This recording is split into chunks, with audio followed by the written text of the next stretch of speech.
Oui, une trêve dite humanitaire que les États-Unis ont imposée à notre pays et aux belligérants. Mais nous semblons constater que dans cette trêve, il y a aussi des situations dangereuses que moi je qualifie de pièges. Vous serez d'accord avec moi que depuis que cette trêve a été imposée, les ennemis sont d'être armés par leurs partenaires, le Rwanda et l'Ouganda. Donc, et maintenant, en profitent pour armer les ennemis. Et de deux, ils en ont même profité pour attaquer certaines régions. Et c'est ça le premier danger. Et de deux, on va maintenant officialiser la prise, mais le contrôle de ces entités par l'ennemi.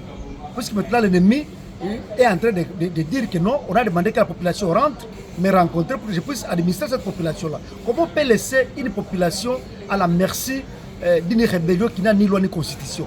C'est exposer la population. Et de trois, soyez d'accord avec moi, jusque-là, il n'y a aucune goutte d'eau qui est tombée venant des États-Unis ou bien d'ailleurs pour appuyer ou bien assister les déplacés. Alors, à quoi aurait servi cette trêve-là? Moi, je pense qu'il est grand temps pour notre gouvernement, notre armée, de voir très loin, de comprendre que le danger est à la porte. Nous devons aussi avoir l'habitude d'anticiper l'ennemi. Pas chaque fois attendre que l'ennemi nous anticipe, non. Nous devons aussi anticiper l'ennemi. Pourquoi?